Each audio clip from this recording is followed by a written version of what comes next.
Ongi etorri Gutun Zuria Bilbao letren nazioarteko jaialdira. Jarraian, Munduz Italian Playback izeneko solasaldia izango da, Miren Amuriza eta Lizar Begoña idazleen artean.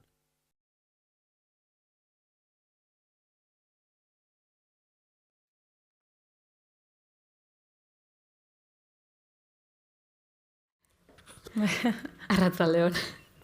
Eta ongi etorri denoi, Munduz Italian Playback izeneko solasaldi honetara. Ontxe sartu baino lehen komunean aritu gara elkarri esaten, pixkate urduritxo esote geunden eta apur bate gogoratu gara umetan playbackak egiten genituenean, dantzan hasi aurretik egoten ziren 3-4 segundo haiez, eta nola egoten ginen lurrean makurtuta, besoak behan ipinita eta burua barrurutz sartuta musika noiz hasiko, eta elkarri begiratu, eta hemen gaude biok eta prest, eta horrexek lasaitu gaitu apurtxo bat, orduan, astiro joango gara burua ateratzen eta altxatzen. Munduz Italian Playback, Munduz Italaren kontra eta Playbacken arteko gurutzaketa bat izango da. Bi liburuei buruz esan izan den gauzetariko bat izan da belaunaldi novelak edo direla, belaunaldi baten erretratuak direla, eta pixkat elkarrizketa hortik hasi nahiko genuke. Lizar? Bai, ingo duguna da apur bat bakoitzak, igual saiatu gara apur bat bi liburuen artean topate antzekotasunak edo eta bai, Mirenek esan dauen moduan hortik hasiko gare, apur bat kontatzen nondik idazten dugun, zerk zeharkatzen gaituen eta zer dan dakarguna edo sortu dugun hau, ez? Nik esango neuke eta uste dut, biok dekogu zela hor antzekotasun batzuk hainbet zentzutan, ez? Baina uste dut biok moduren baten bai erretratatzen ditugula apurret belaunaldi millennial edo zeta belaunaldi horren arteko zehozer edo zantzu batzuk itxienez bai agertzen direla uste dut esango neuke sartuko naz esatera bi liburuetan. Agian Mirenenean gehiago ikusten da hori, edo apurbet modu esplizituagoan erakusten duzu, uste dut.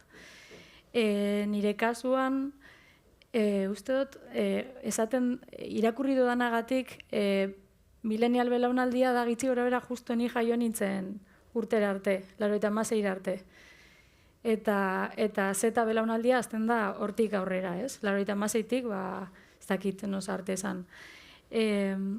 Zein dan desberdintasunak esaten da benagatik mileniala digitalizazioaren hasieran hasi zala eta zeta belaunaldia aldiz ja murgilduta. Eta nik uste dut nik hitz egiten dudala apur bet, hori, nire nerabezaroa edo nire haurtzaron erabezaroa hasi izan apur bat WhatsApp sortu zanean, apur bat digitalizazioa den hasiera edo hastapen horrekaz, eta uste dut moduren batean bai agertzen direla zantzu batzuk. Uste dut zurean ere Miren eta agian zurean gehiago millennial edo euskal giro euskaldun baten, ez? Uste dut, zuk bai modu esplizituagoan erakusten duzu hori, ez? Zelan ikusten duzu? Bai. Nire kasuan ere helburua etzen izan belaunaldi milenialari buruzko eleberri bat idaztea, baina konturatu nintzenean zertan ari nintzen, bai saiatu nintzen kontestu hori alik eta modu zehatzenean eta konkretuenean erretratatzen, Lizarrek aipatu dituen millennial belaunaldiaren ezaugarri hoiek betetzen ditugu gutxi gora bera, gehi gero hori guzti hori Euskal Herrian bizi izateak suposatzen zuena, ez? Politikak eta mugimendu sozialek markatutako belaunaldi bat izan da gurea, eta haren azken urteetakoa, 2008ko krisiak bete-betean edo ez, pixkat heldu arora salto hori egin genuenean harrapatu zuena, Eta, pasarte txikitxo bat irakurriko dizuet, Beñat Gaztelumendik 2018an Irutxuloko hitzan idatzitakoa oso ondo laburbiltzen duena, bai playbacken mugitzen den jende moduaren kontestua eta gu izan ginenarena, zioen Beñatek, bai, gu gara violentziaren kiribilean ezigintu zuenak bizikidetzaren arorako. Gu gara, xibertan jaiotzeko geundenak, Lizarra Garazik mukiak jaten harrapatu gintuenak, eta Loiola Kosto eta Kalimotxo Zaporeko ostegunei buelta ematen ari ginela ikusi genuenak. Gu gara, egun historikoek gidabaimena ateratzen edo lehenengo larrualdi traketxetan harrapatu gintuzten belaunaldia. Historiaren paragrafo batetik besterako zuriunea. Gu bere aurrekoak gaindituko ez dituen belaunaldia, 30 urteko nerabe bekadun heldugabeak. Ez zaitezte errukitu, ez dugu gurasokeriarik behar, eta asko daukagu zuei eskertzeko, baina ez dugu zorrik sentitu nahi. Eta gero jarraitzen du, orduan nik pixkat hor kokatzen dute gure belaunaldia, eta gure belaunaldiarekin batera, playbackenko protagonistak, ez? Ez dakit zure kasuan nola egin duzun erretratu hori, zure kasuan igual, ez? Hurbilago edo egoera garai horretatik hurbilago kontatu duzu, nik atzera begiratzen ari nintzenez oso presente eduki dut denbora guztian, atzera begirako hori nostalgia ariketa bat ez izatea edo ez izatea hori bakarrik, ez? Askotan nostalgiak eramaten gaitu idealizatzera asko iragana alde batetik, edo beste alde batetik igual gaur egun garenetik epaitzen orduan izan ginena eta orduan egin genuena, ez? Orduan, ni saiatu naiz apur bat oreka hori bilatzen, distantzia batetik begiratu bai, ikuspuntu kritiko batekin irakurketa bat egiten saiatu bai, baina aldela epaitu gabe. Ez dakitzuk hori nola... Bai, ez dakit, ni bere saiatu naz hori, distantziatik eta atzera begire ariketa hori nik ere egin dut. Baina nire kasuan agian ez dute erretratatzen euskal gizarte edo apurbete Beñat Gaztelumendiren hori. Dana dela, oso interesgarria egiten dazte eta asko eskertu nun, zure liburua irakurtzerakoan asko eskertu nun, garai horretako 2000 inguruko, 2000 eta piku igual, ez dakite ondo nabilen, 2000 garaiko giro hori eta nerabe mundu hori eta ekartea eta holan, uste dute omenaldi antzeko bat izen dela eta ez dakite igual aipatu genitzake beste batzuk, nik gitzienez ez doaz ezagutzen holan hain fin erretrata da benak, ez? Gero, apurret beste salto bat egitearren eta uste dut helen ongara irratsaio baten eta komentatzen egon gara euskera zikintzearen inguruan, ez? Horren bueltan. Eta Mirenek egin dau olako, definitu dau euskera eta iruditzen daztu oso polita, berak dino ez dugula tratatu behar gaizo bat izango balitz moduan, eta igual edo pertsona gaizorik egongo balitz moduan, eta ez dakit, igual egia da batzutan hizkuntzaren autu honek egiten dugu zenean, eta saiatzen garena zikintzen, apurbet euskera poligonero horrekin ez dakit, tratadera horregaz ekarten hizkuntza bat, iruditzen da arriskutsua izan daitekela, baina bestalde batetik uste dut badala autu bet aportatzen dagoena, ez? Zelan jaso duzu barrera hori, edo zelan euskera poligonero horretatik idazteak, zelan zeharkatu zaitu, edo zelako izan da harrera? Bai, nik uste dut eta horre, biok daukagu, ez? Eta liburu biak elkarren ondoan jarri ditugunean ikusi ditugu, ez? Antzekotasun edo asmo edo kezka partekatu batzuk ere bazeudela hori egin nahiaren atzean. Nire kasuan da esan dut beste aurkezpen batzuetan ere, liburu hau idazteko motorretako bat hori izan dela, ez? Hizkuntzarekin aproba jakin batzuk egin nahia. argi utzita hauek direla erabaki jakin batzuk, liburu jakin bat idazteko, kasu honetan nik hartu ditudanak, eta kasu honetan liburu jakin hau dago lehenengo personan kontatuta, eta gazte batzuen ahozko erregistrotik hurbil egongo litzatekenak. Beste liburu bat, beste histori bat kontatu behar banu, erabakiak bestelakoak izango lirateke. Alde batetik hori, eta bestetik, importantea iruditzen zaite esatea ere, hau da, nik egin dudan proposamena liburu honetarako. Orduan, nik kontatzen ari naizena da, nik zelan idatzi dudan, ez zelan idatzi behar den.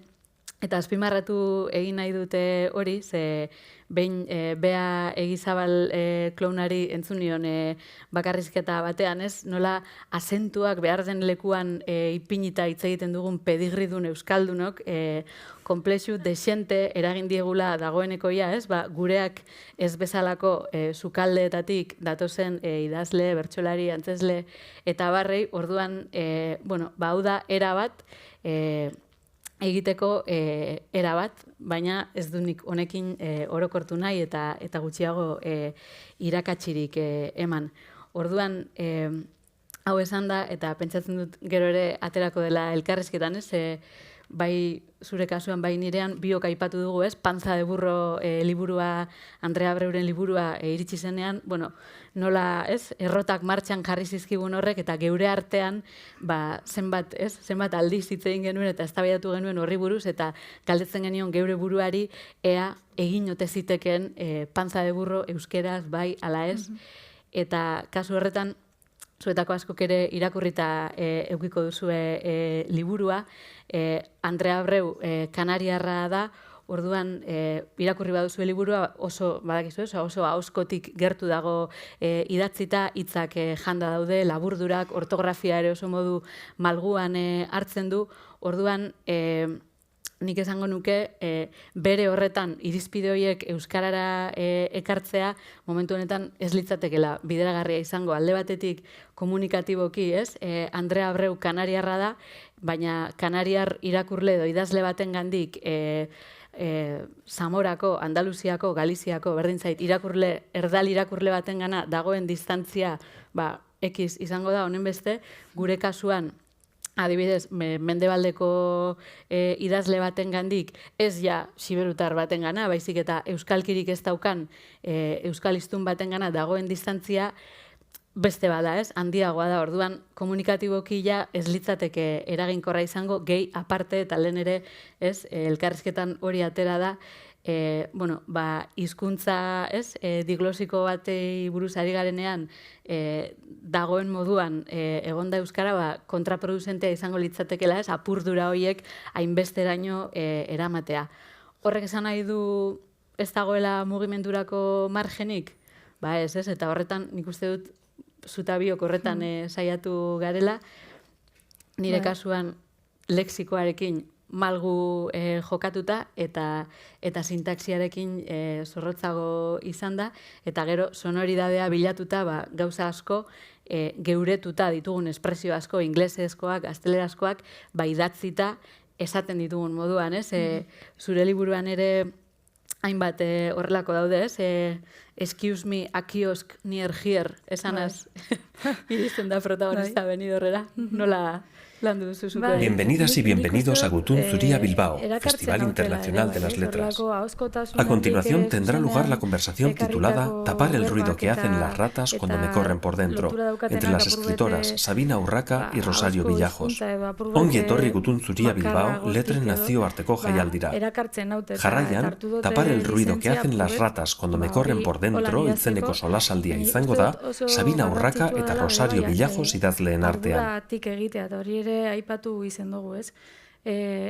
Hizkuntza bat zelan apurtu arduraz eta ardura gabeziaz. Uste dut,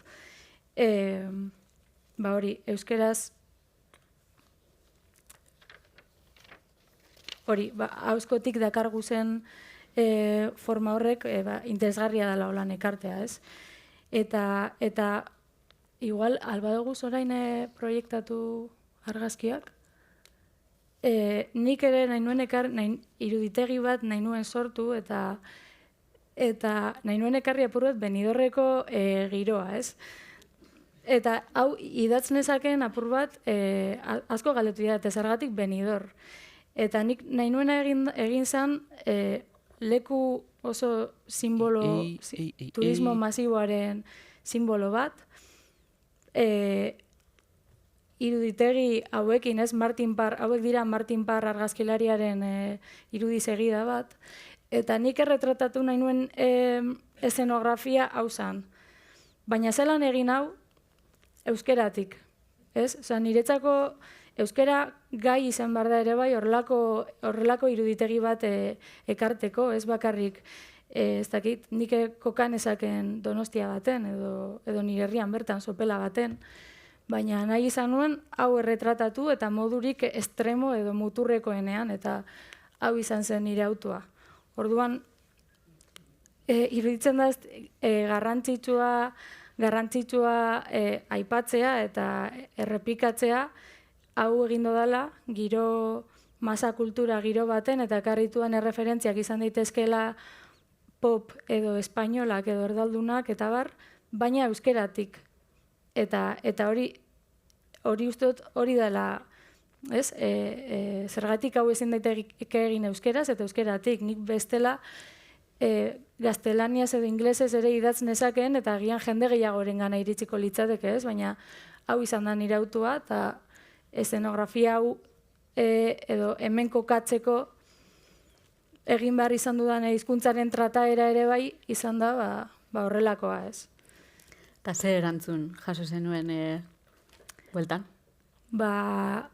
Begira, kuriosoa da, kuriosoa, edo igual bai, nik hau idatzi nuen apur bat, inozentziatik, edo nik hau nahi nuen erretratatu, nahi nuen irudikatu horrelako testu inguru batean, eta, klaro, gero, idazten zabizenean topo egiten duzu arazo edo hizkuntza autu batzuekin, ez? Eta jendea, edo, bai jaso izan dudan feedback bat izan zen, guk, hau gure garaian, 50 piku urteko pertsona baten gandik, guk gure garaian horrela ez genuen idazten. Guk euskeraz bazan dana euskeraz egiten genuen, eta, hor badau bildur bat, baina, nik argi daukat, hau ere euskeraz egin daitekela modu kontziente eta politiko batean ere, bai, ez dakit. Bai, nik ere hor egia esan, eta lehen ere hau komentatzen aritu gara, ez? Playbacken kasuan Gabon aurretxoan argitaratu zen, eta lehenengo erantzuna edo pixkat izan zen hurbileko jendearena, eta apur bat gure garaikideak zirenena, eta nolabait kode hori, ez? Lizarrek iruditeria ere gehitu dio, hizkuntza iruditeri kode hori bere sentitu zuen jendearena, ez? Eta orain Gabon ostean, irakurle taldetara, eta joaten hasi naizenean, topo egin dut, jende helduagoarekin, eta garai hau, giro hau, beste leku batetik bizi duen jendearekin, ez? Orduan, hor erantzun desberdinak etorri dira eta pentsatzen dut errepikatuko direla, ez? Eta adierazi didate, zenbait irakurlek adierazi didate mina hitzoiekin, ez? Euskeraz eta guk edo nik hau egin izanak, eta neurri batean ulertzen dut kezka batetik datorrela hori, ez? Hizkuntza dagoen moduan dagoelako, eta bestetik ere ez, eta gu orain apurtzeari buruz ari gara hitz egiten, eta hori mahai gainean jartzen, baina kontziente gara baita ere, guk orain apurtu dugula, beste batzuk bere garaian eraiki zutelako, ez? Eta hau Handu Lertxundik eta Sarrik eta beste hainbatek esan izan dute, ez? Beraiek euskaraz idazten hasi zirenean, kodigo oso bat falta zela, orduan lehenengo eraikuntza bat egin behar izan dela urteetan, eta gero guk ekarri dugula aldian geure lekura, ez? Orduan, nik egunotan asko pentsatu dute horren inguruan, eta duzu, nire asmoa, gure asmoa min bat sortzea izan da, deserosotasun bat sortzea izan da, ez, inporta zaigu horrek eragiten duena, noski inporta digula, baina barkamena eskatuko dugu horregatik, ere ez, ezta? Ze egiten ari garena da, aportatzen saiatu hizkuntzari erregistro kapa desberdinak aportatzen saiatu, Lizarrek esan duen moduan kontzientzia osoz eta euskaratik eginda, erabaki batzuekin adosago egongo dira batzuk, beste batzuk ez, azertatuagoak izango dira edo ez, baina sortzaile moduan gure lana horixe da, ez? Hizkuntzari ahalik eta etekin handiena ateratzea.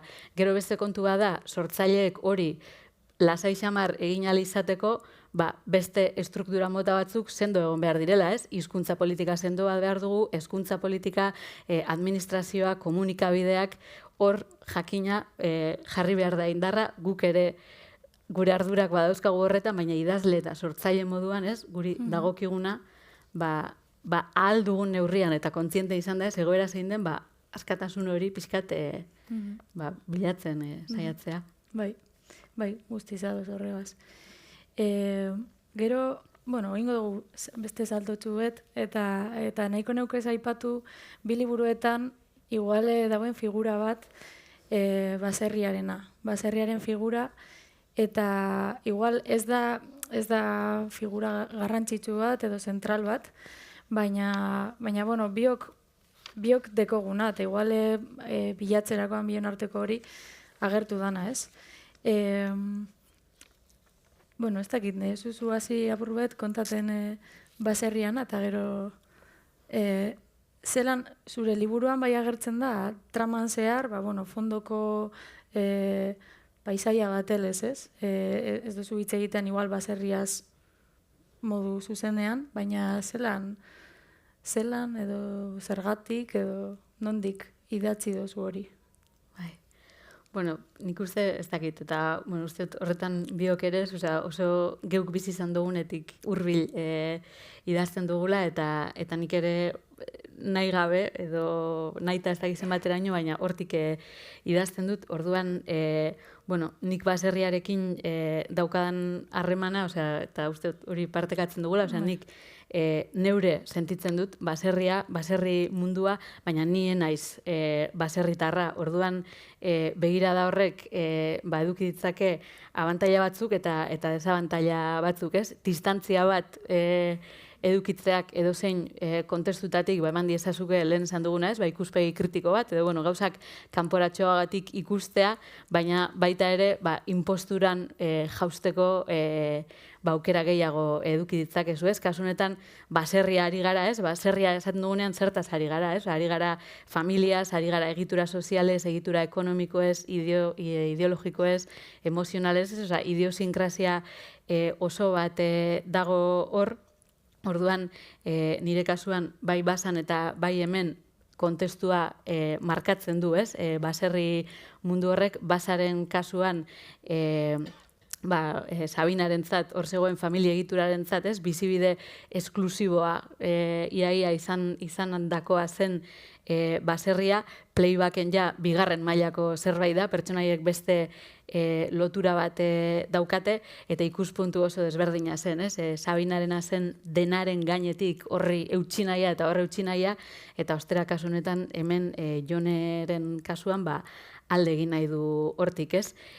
Eta hala ere ikuspuntuak desberdinak izan arren, niretzako erronka berdina izan da liburu bietan, ez? Hau da, kontestu hori erretratatzea idealizatu gabe, baina demonizatu gabe, ez? Eta orduan, irudiak edo, ez? Oroitzapenak edo, pixkat hori uztartzen saiatu naiz. Kasu honetan, Jonerentzat, ez? Kontalariarentzat, umezaroan baserria da argia, ez? Baserria da tomate landarea hortutik zuzenean jatea, amamarekin, zapaburuak batzea iturrian, petisuizak koilararekin kongelatzea eta han kanpoan urtu arte jatea, hori da, ez?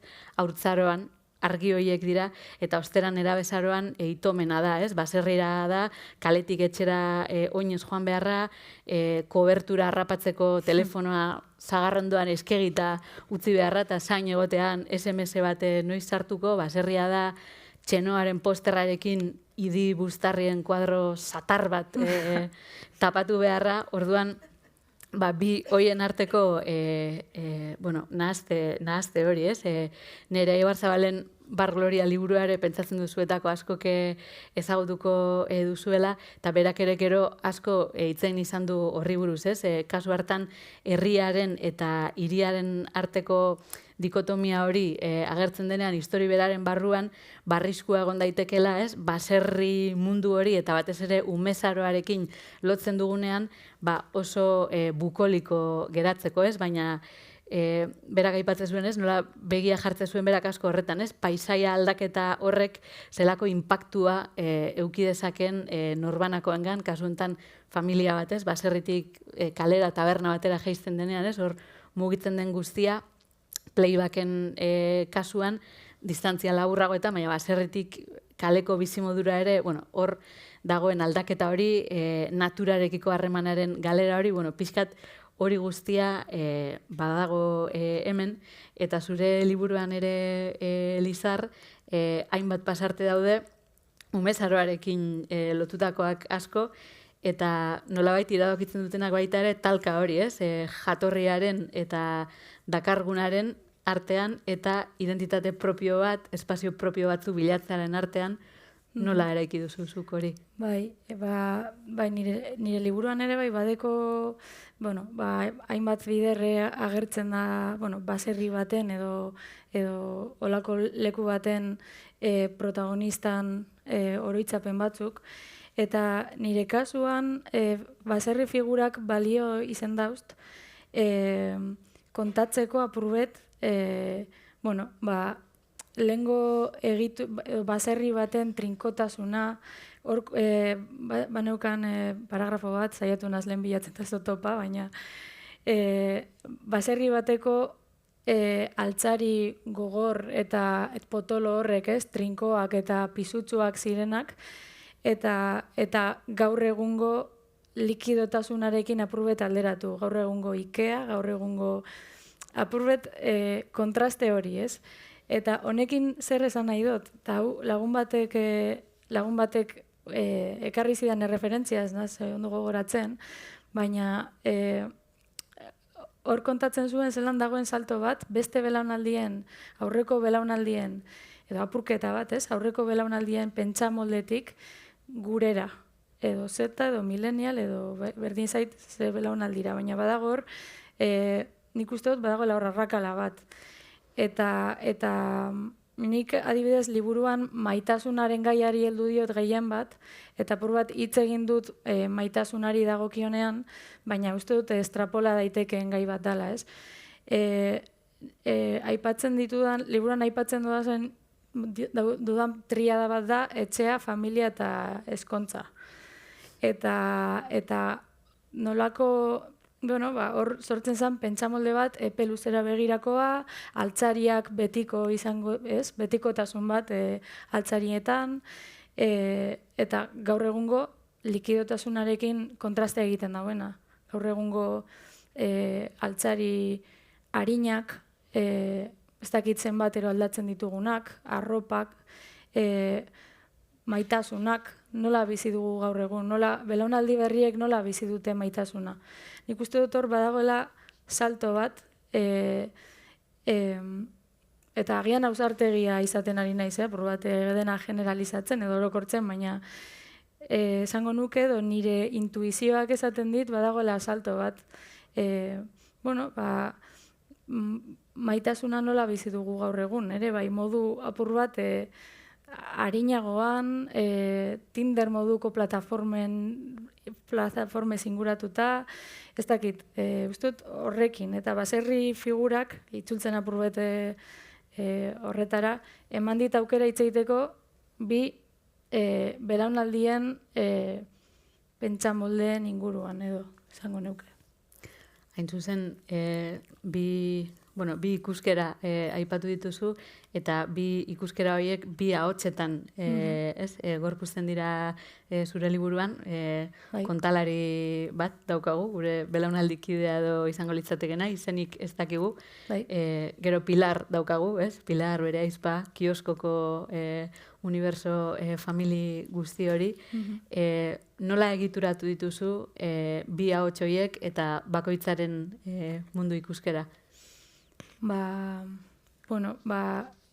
Igual egiturari dagokionez, bai, nik nahi nuen liburuan apurbet modu nahiko paraleloan eta fragmentarioan ekarri bi belaunaldien realitateak. Eta horregatik horietako autu bat izan da, eta igual zure liburuagaz ere antzekotasuna dekona, ez? Modu nahiko arinean eta kapitulu labur-laburrak dira, eta saiatu naz, hori, modu paraleloan erakusten bi errealitateak nolabait kontra jartzen etengabe bi belaunaldien errealitateak, esango tozta bere. Eta kioskoak ere mondaust nolabait modu bat kokatzeko ekarri nahi dituen bi belaunaldien hausnarketak, pentsamenduak eta traza guzti horiek kiosko baten. Eta kioskoan niretzako da, horrelako kapsula bat, baina niretzako metafora polita izan liteke nire ardura guzti horiek edo lehen aipatzen nuen paperezko prentsa, liburuak, ukigarriak direnak eta pantalla guzti hauen arteko lotura egiteko, ez da, saiatu naz dana konprimatzen kiosko horretan. Eta, nik uste dut, apurbet itzulita egiturari dagokionez, uste dut, zurean ere badauela saiakera bat, modu arinean edo azkarrean kapituloak tartekatzeko, ez dakit autoren batek eraban zaituen holan ekartera edo zelan izendan hori. Bai, justo ez, zureak uda bat kontatzen du, ez? Playbacken kasuan ikasturte bat kontatzen da, pentsatzen duzuek ere garai horretan edo gu behintzat bai nerabezaroan ikasturteak eta bizitza oroar antolatzen genituen jaien arabera, orduan playback hasten da antzarregunean Lekeition eta bukatzen da berrizko jaietan San Pedroetan eta tartean, lau zatitan banatuta dago, baina, apur bat egitura horren barruan, ez? Kontalariaren ahotsa oso bizkor doanez eta oso intensoa denez, kapitulu laburrek neuri laguntzen zidaten alde batetik, idazkera apur bat hobeto antolatzeko eta gero iruditzen zitzaidan baita ere, irakurleari ere arnasa bat emango ziola horrek.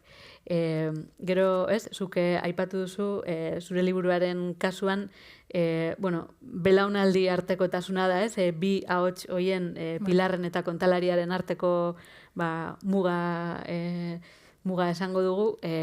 Nire kasuan ere bi pertsonaia daude, Jone da kontalaria eta zuzentzen ari zaio denbora guztian Poliri bere umetako lagunik onena izan zenari, ez? Poli deitzen dio ez izenagatik, batzuk ezagutuko dituzue gumea ginela oso modan egon ziren Polly Pocket izeneko miniaturazko panpinatxo batzuk ziren, bitxi joia kajatxo bat bezala, ez, zabaltzen ziren eta goian eukitzen zuen kuartoa, eskatza, komuna, eta behan eukitzen zuen piztinatxo bat, jardintxo bat, txakurtxo bat, eta leku guztietara eraman zenezaken, eta holan saltzen zuten, ez? Kanta bat ere bat zeneukan, zurekin eraman zenezaken leku guztietara laguntxo hori, ez? Orduan, lehen, ez, azaldu dut alde batetik Jone kontalaria da, ez? Zerri mundu horretatik datorrena, eta zuzentzen zaion zu hori Poli, txaleteko bizilaguntxoa izango litzatekena, ez? Orduan, Lizarren kasuan, adina muga den bezala, playbacken Jone eta Poliren artean besteak beste hor dago, ez? Arrakala bakoitzaren jatorria desberdina denez, klase desberdintasun nabarmen bate dago, momentuan beraiek hala identifikatzen ez dutena eta neuk ere bere garaian identifikatzen ez nuena nire garai hartako lagunekiko, baina hemen pixkat horren inguruko argazkia edo egin nahi izan dut, ez?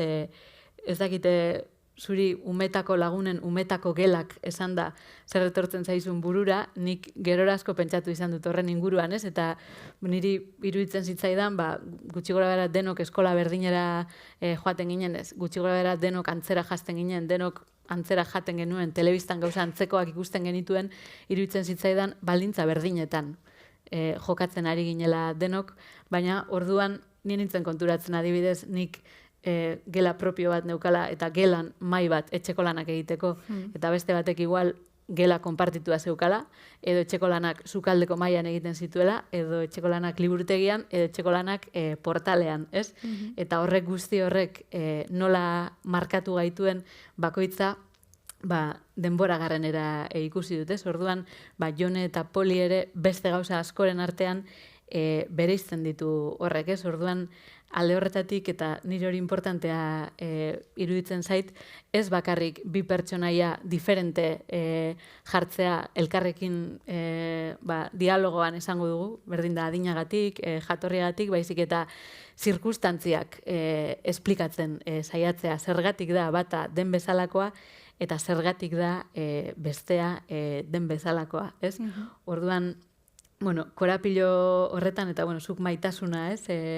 Aipatu duzu lehen, hemen ere bi lagun dira, baina maitasun historio bat dago kontatzen den honen atzean, justu liburua bukatuta gero, irakurri nuen artikulu batean pikaran, hemen daukat, apuntatuta, Teresa Villaverderena zen, eta esate zuen nola gu konturatu gabe, gutako gehienon lehenengo harreman monogamoak lagunik onena deitzen zaion horrekin izan genituen, ez? Eta hor sartzen zen pak guztia, prozesu guztia, ez? Hor dago enamoramentua eta idealizazioa, intimitatea, esklusibotasuna eta zeloak, leialtasuna, hausturak eta doluak, hori guzti hori noski hetero arauak markatuta, ez? Hemen momentu baten Jonek esaten dio Poliri, gogoratzen naiz -100etik 0 musura elkarri eman genizkion musu eta erdi muerdo guzti hori ez, baina kontagailua martxan hasten zen beti mutil batekin musugatzen zinenetik aurrera. Zuk ere asko gogoetatu duzu harremanen inguruan, egitura horien guztien inguruan, liburuan sartu dituzu hainbat gauza, beste batzuk ez, nondik begiratzen diozu horri? Nik, nik nahi nuena zen hori, bi errealitate jarri aurrez aurre, dialogoan, zurean moduan igual. Kasu honetan, lehen aipatu duana, bi belaunaldi ez. Eta bai nahi nuen apurbet hausnartu horren inguruan, zelan gaur egun bizi dugun maitasuna, baina igual hor ez errepikatzea arren, ez? Beste barik, ez? Lehen aipatu dudana, ez dute atzera bueltako. Eta igual, amaitzeko ja, amabi galderak izteko tartetxu bat. Bai? Irakurtzeko, ez? Azken... Vale, vale, ez, venga, jarraituko du.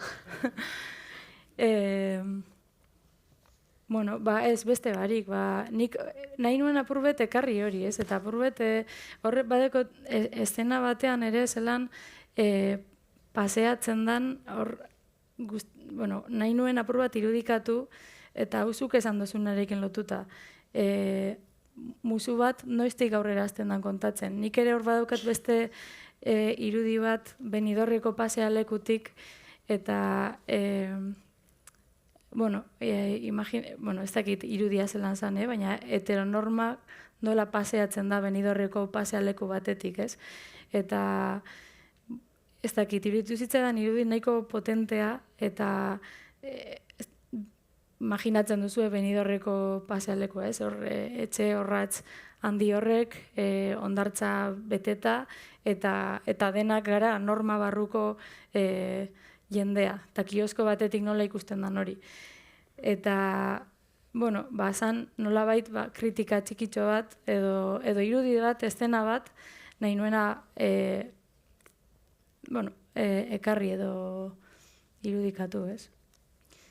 Lehen irudiak ekarri dituzu eta, horri buruz hitz egiten aritu gara, Andrea Abreu eta Panza de Burrora aipatu ditugu, baina igual interesgarria izango litzateke aipatzea, ez? Ze beste idazle, autore eduki ditugun buruan, inguruan, mai gainean, hau idazten aritu garen bitartean, ze hoietako asko ere, esaten hasi garenean, bion zerrendetan zeuden. Bai, kuriosoa egindaz, lehen hitz egiten ongare eta referenteen inguruan, eta Mirenek bai, aipatzen duen referentzia handi bat da Andrea Abreuren Panza de Burro.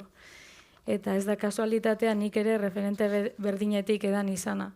Uste dut, bai izan dela, igual, gure belaunaldian sortu dan, igual, figura bat, asko zeharkaitu gaituena, ez? Eta horretaz aparte, aipatu zenuen erraiak Danelerena, Danel Ezarri Ugarterena, nik ere irakurritakoan sentitu nuen horrelako mugitu zidan gorputzean zerbait, eta uste dut Danelek ere egiten zuela ariketa antzeko, ez? Belaunaldi baten testigantza jaso, horretaz aparte beste hainbet. Nik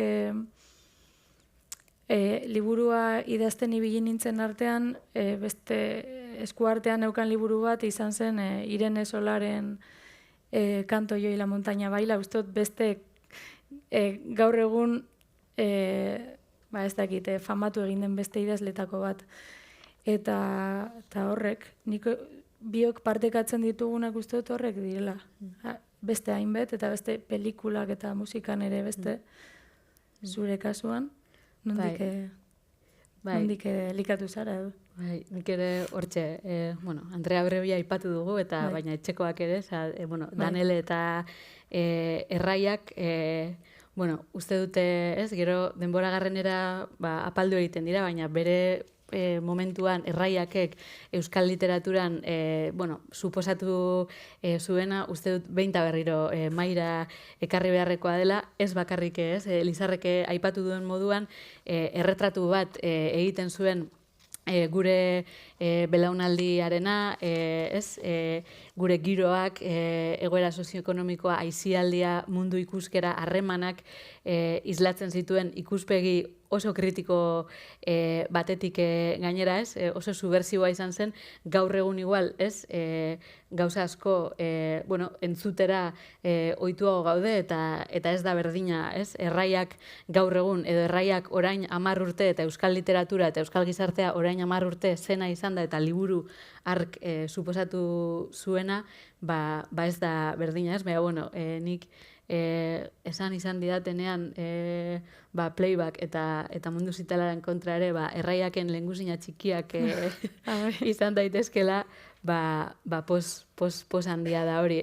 Ez bakarrik horregatik, hizkuntzagatik ere bai, ez? Daneleren hizkuntza ere ezer baldin bada, da puntxa, da lexiko ondo aukeratua, da sintaxi konplexua, eta lehen esan dugunarekin lotuta, ez? Euskaratik zerbait berria egiten saiatzeko apustua. Orduan, alde horretatik nik oso presente eduki dute hori.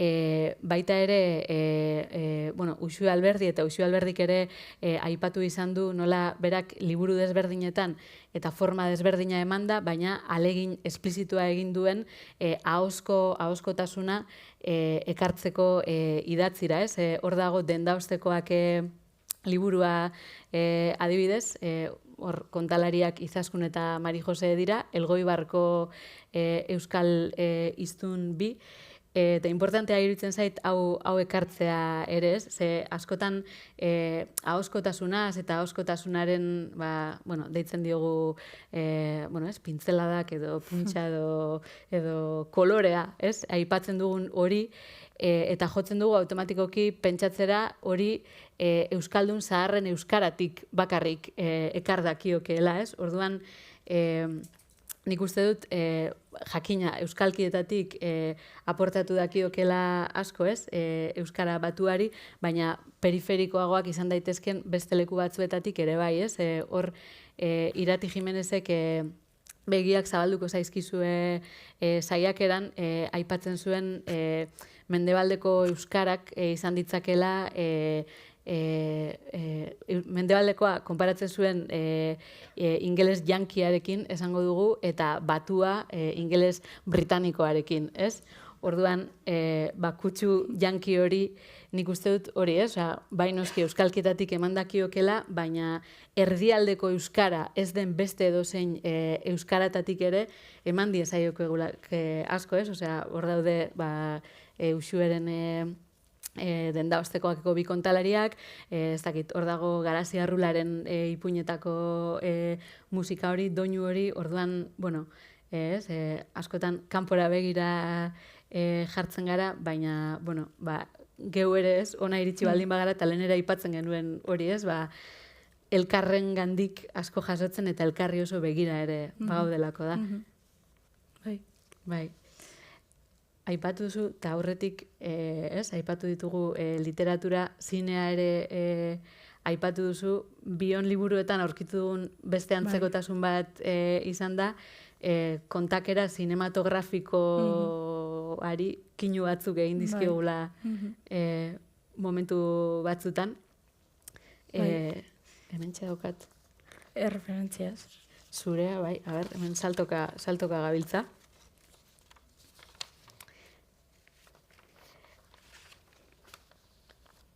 Hori da.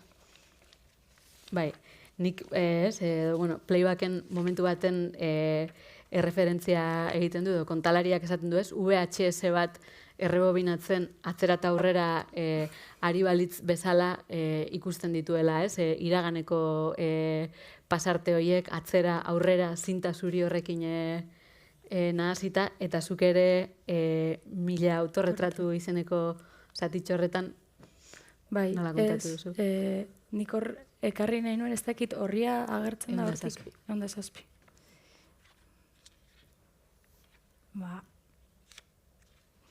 Nire kasuan ere bai, gustatzen zait ere, zinematik eta liburu ez aparte eta jatea edo, eta gero bai erakustea, nolabait erreferentziak edo biluztea eta ikustea ez urdura. Nondik autore baten erreferentziak geratzea horrez, aldamioa ikusiko balitz bezala, atzeko aldamioa ikusiko balitz bezala, nik ere horrela gustatzen zait jasotzea eta egitea.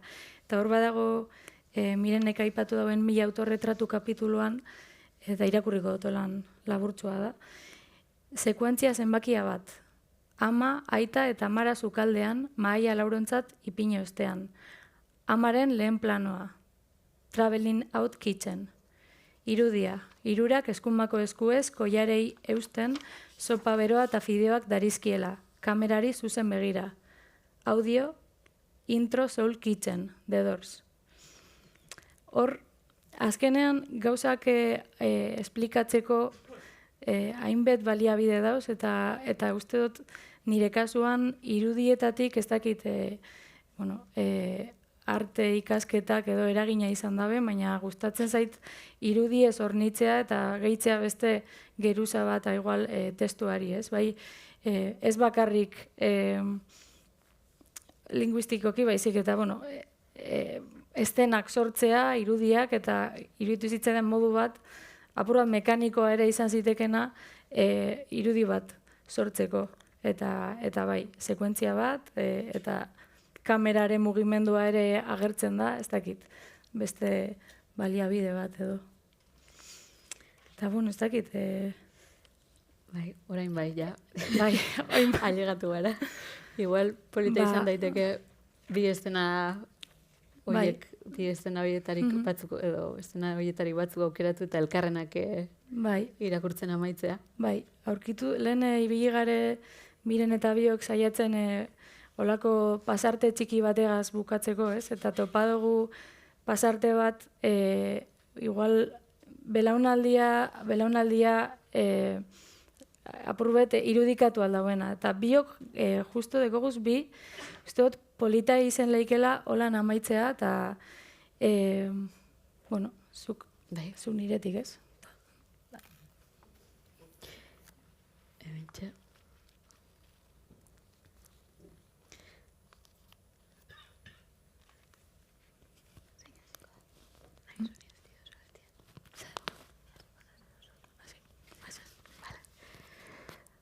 Ba, bueno, esan dugun guzti hau, da gure asmoak eta gure, bueno, ba, saiakeratxoak, ba, ikusteko adibide bi hauekin amaituko dugu. Eta mundu zitalaren kontrako ahotxe diskordante horrek, ba, hauxe kontatzen du momentu batean, bere umezaroaren akaberari buruz.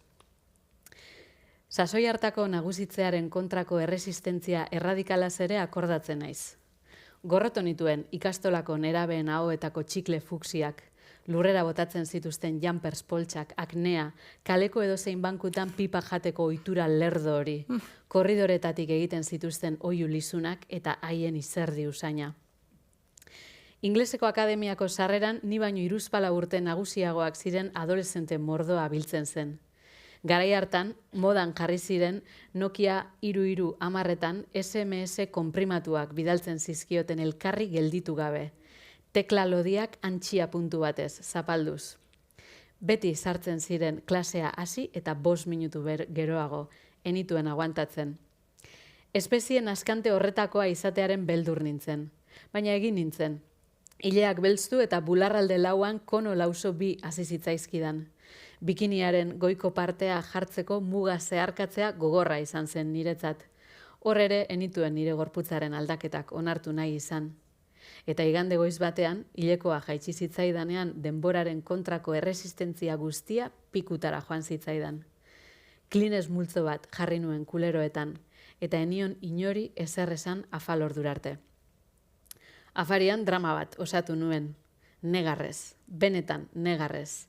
Egin nuen komunikatu familiarra. Odoletan nago. Gero, 20an profil bat sortu nuen eta bum, adoleszentzia. Izarre goina. Bueno, ba, hemen mirenena eta 20 ere aipatzen dut. Uste dut holan amaitzea polita izan da aldala. Ostiral arratsalde post bat zara, zinen, El Diario de Patricia ikusteko zure etxera gonbidatzen induzunean. Mutil guapísimo bat, zibernobioari harremana formalizatzea proposatzen Espainia enteraren aurrean. Zibernobioa deklaratu zitzaion mutila ezagutzen zuenik ohartu nahi ez da. Zu indignatuta eta ni gozez, chorizo Pamplona txokolatearekin, Pringlesak, Filipinosak, Casa Tarradeia zen 4 quesosak, eta zure amak sofan lorrinduko nizkiolako beldurrez, tentuz eskatzen zizkidan markako gutizia haiek denak. Zu barne, txateatuko dugu? Aitaren ordenagailua pizten zu eta modemaren kirrinka entzun orduko potorrotik Pepsia zeridala ni. Agarrera ez baitzen konexiorik iristen. Internet edo hori zer da ume iberduerorena ala telefonikena. Ez Messengerrik, ez Fotologik, ez 20rik. Infotxaten guarreatzeko gogoa sartu zait. Eskerrik asko. Ya está. Galderak.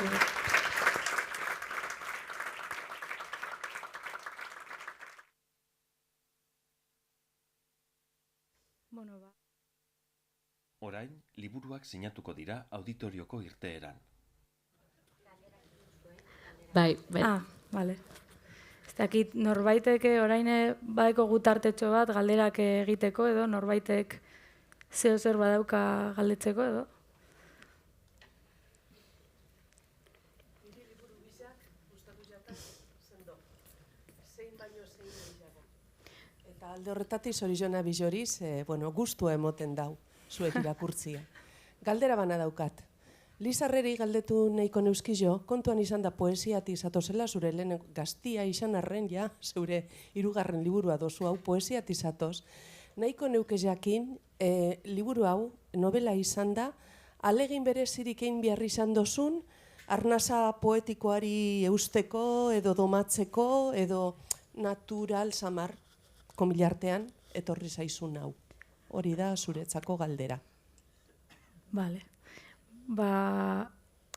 Egia da, egia da, badekoala ibilbide labur, ibilbide txuet, Aro Beiegia eta Gepardo Japoniarrak poesia lanak izen ziren, eta orain novelan sartute, bai kostatu zait apurbet mantentzea, edo apurbet zelan da trama bat, edo osotasun bat emotea eleberri danari. Jausten nintzen etengabe, azalpen poetikoetan, deskribapenetan, eta nik eske holan gozatzen dut. Eta idazteaz holan gozatzen dut. Kontaten detailerik txikienak dekon trascendentziaz, apurbet. Eta, hor egin behar izan dutarik, bestelako ariketa batzuk egin behar izan ditut, apurbet sufritu dut, gozatu dut asko, eta nire burua ikusi dut beste esparru linguistiko batzutan, eta niretzako erronka izen da, eta asko gozatu dut, eta aurrera begira igual jarraituko neuke hortik. Baina, esan duzun moduan, kostaztu zait apurbet, horreri edo bulkada edo impultso horri ezetz esatea eta pertsonaiak sortu tramari erantzun eta ariketa horietan. Ederto, eskerrik asko. Begira da poeta beti izango dozu. Nahita nahi ez. Eta miren eri galdera basa eta hemen poligonoa eta baserria bezeru mundua era bitara eraikitza, baina bi liburutatik zure ustez zein da salvajeago, zein da basago?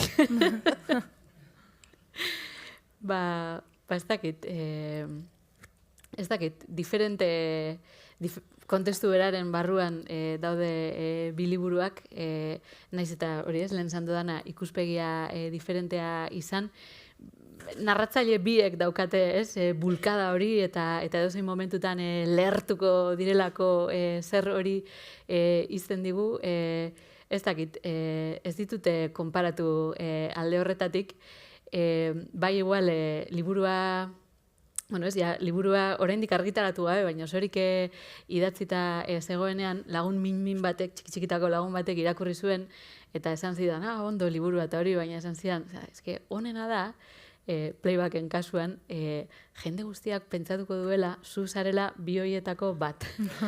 Izakeragatik eta tonuagatik eta hotxeagatik, nik ezagutzen zaitut ondo. Tari badakit bestetik ere asko daukazuna, ez? Orduan, ez dakit, bulkada hori momentuz bietan atera da, orduan. Ederto, eskerrik asko.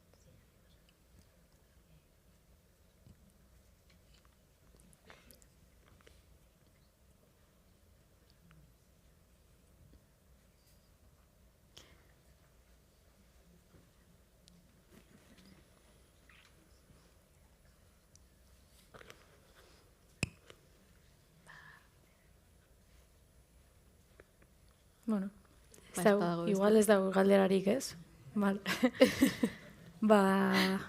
Onarte, ez? Eskerrik asko etortzearren, plazera izan da.